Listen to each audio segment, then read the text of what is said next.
In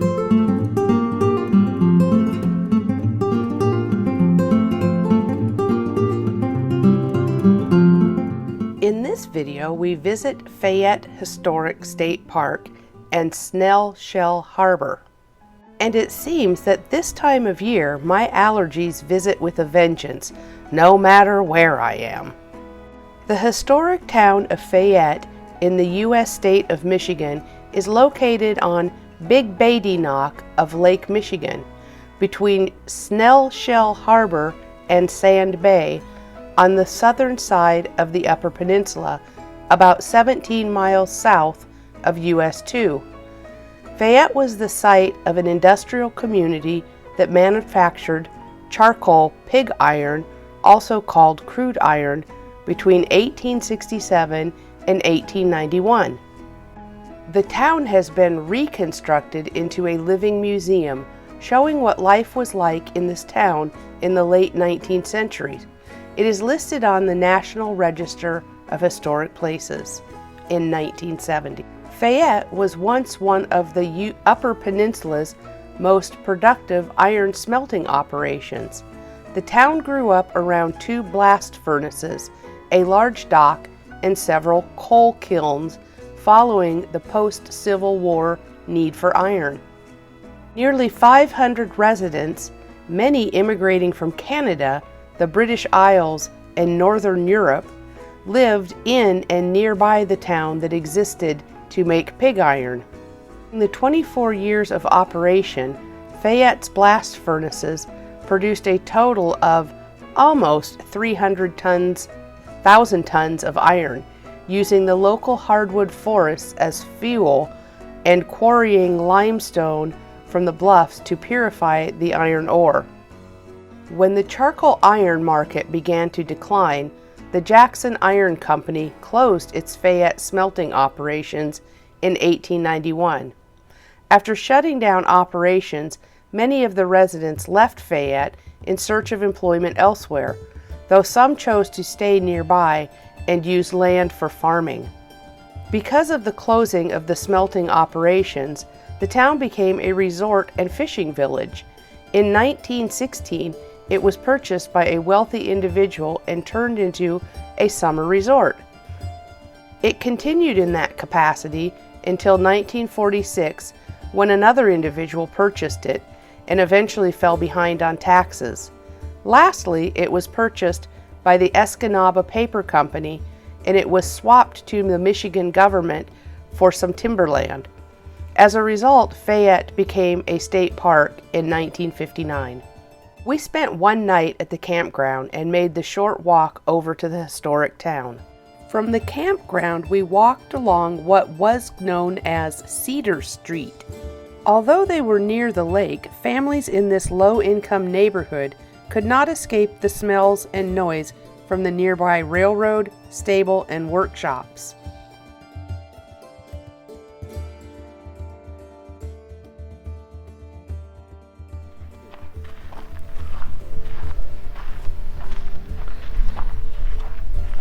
This is where the poor folk got to live.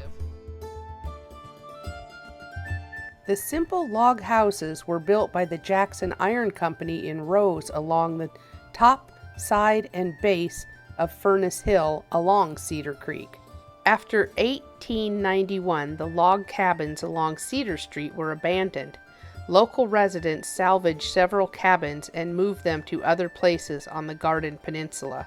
When the historians and park staff decided to reconstruct a laborer's cabin, they used historical documents and archaeology and one of the relocated cabins to guide their work.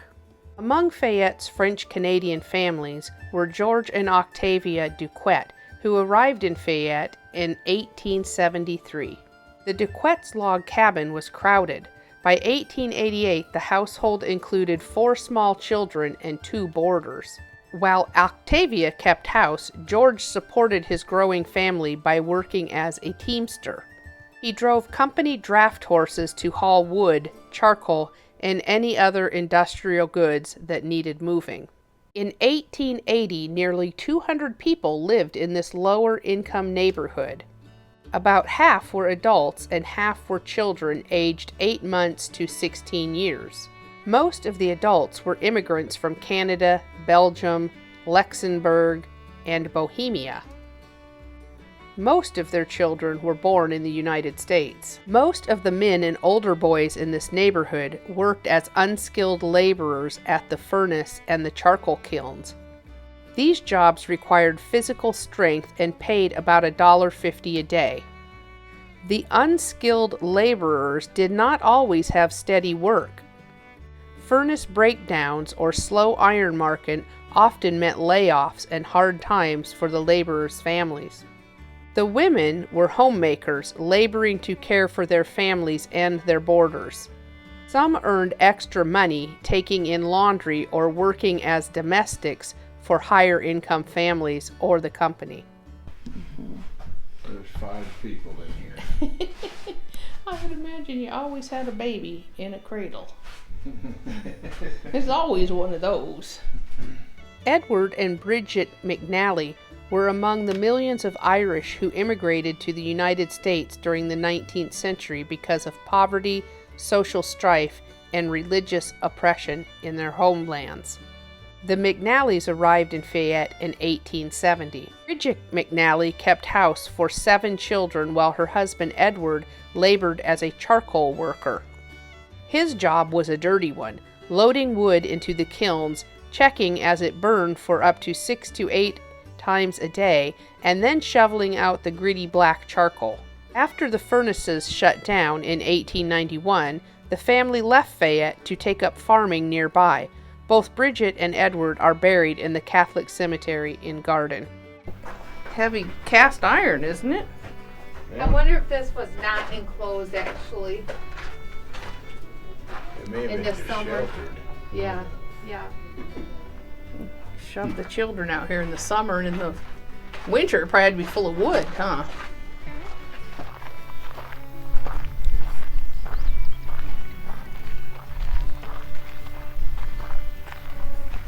So now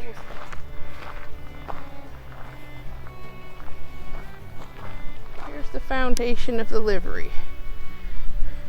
Fayette's hotel proprietor not only managed a first-rate lodging facility, but he also ran a livery stable equipped with rigs for hire. For hotel guests who traveled overland, the barn provided shelter and fresh hay for their weary horses.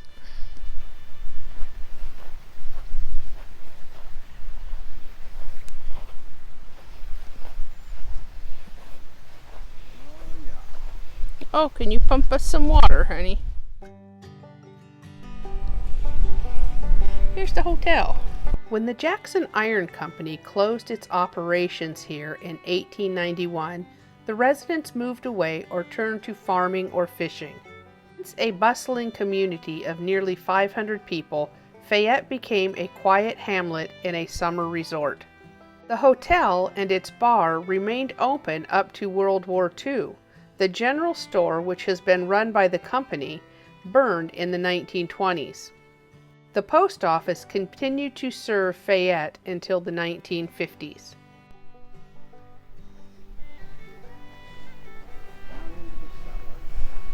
No thanks.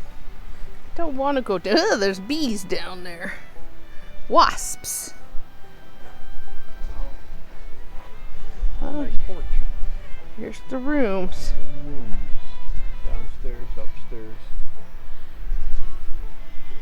This probably came out into that 2-story outhouse they're talking about. I'm gonna guess that was the door for the 2-story outhouse. Well, who the heck's gonna want to walk all the way outside from your room up there? Each room doesn't get its own outhouse. Fayette became a state park in 1959. Today, commercial fishing, farming, and tourism remain the mainstays of the local economy.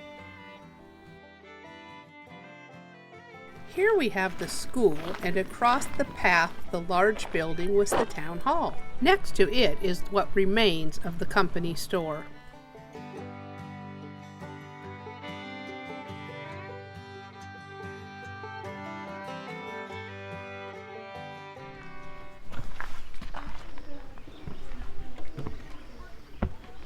Wow. That wood's a little soft.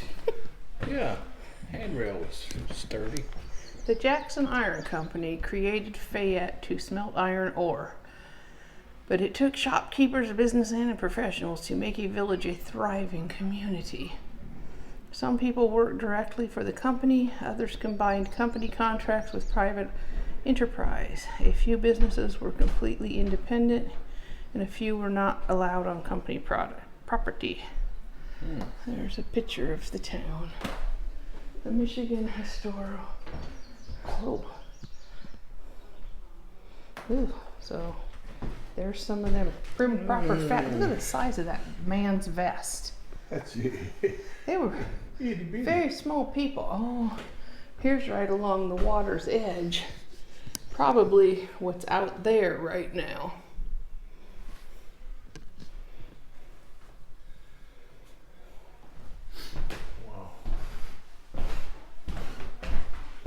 More than an enterprise. Oh, there was a church.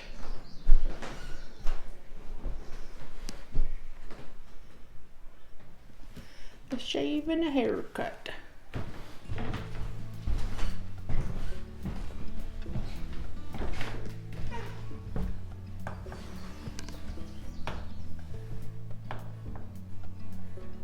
How did I see someone come out of that? Oh, they must have went around.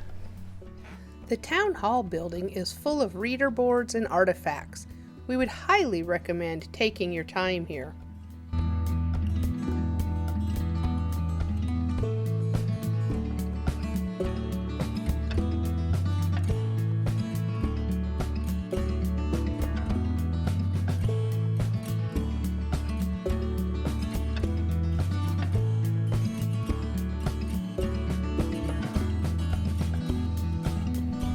Next, we explored the schoolhouse.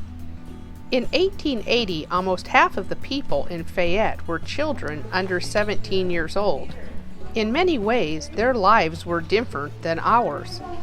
But kids then, as today, helped around the house, went to school, and played games. Some worked at paying jobs.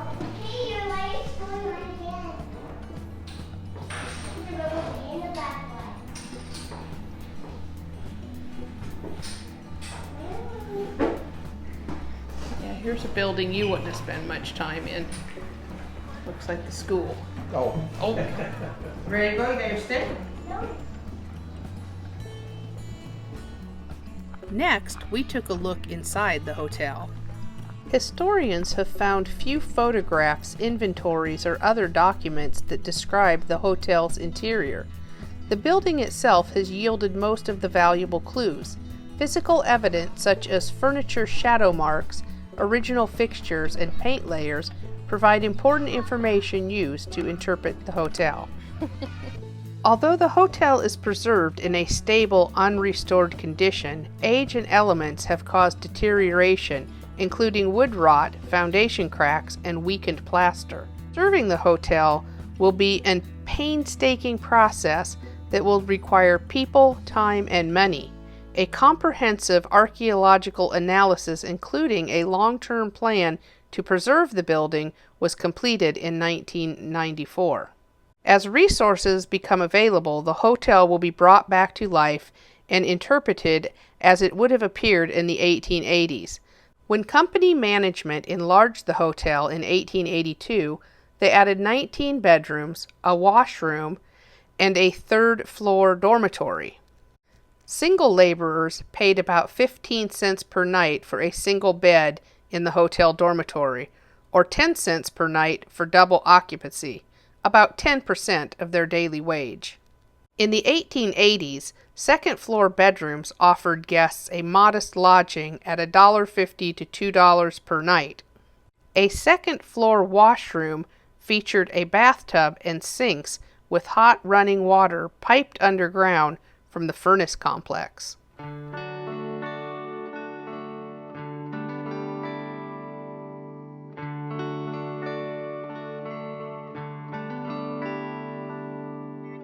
To our right was the company office. In front of us is what remains of the company store, stocked with merchandise from leading wholesale businesses in Chicago, Milwaukee, and Detroit. Although convenient and enticing for Fayette families who could purchase on credit from the Jackson Iron Company, mail-order business offered lower prices. No matter how fairly it is managed, one resident said, the company store was generally considered a pluck me, a term commonly used to emphasize exploitive mining company stores. According to an article, 1872, in the Escanaba Tribune, they quoted, "The company store is fitted out with a glass front on the south end, which makes it look somewhat citified." The limestone company store replaced a wood frame store in 1886. Both the store and the warehouse burned in the 20th century.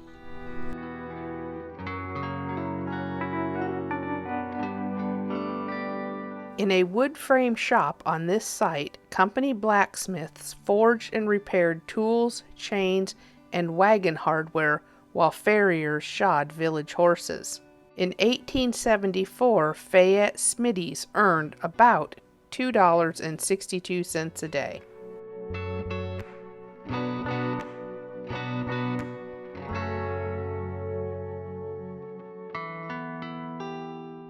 Carpenter shop site. A carpenter crew maintained Fayette's buildings. The carpenters also built and repaired wagons, carts, and railroad cars, and made doors, windows, sashes, and coffins. Milled lumber was stocked in adjacent sheds.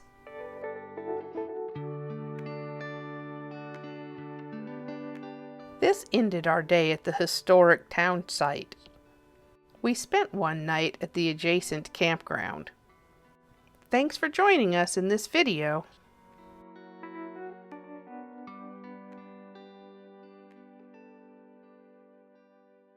Thanks for watching.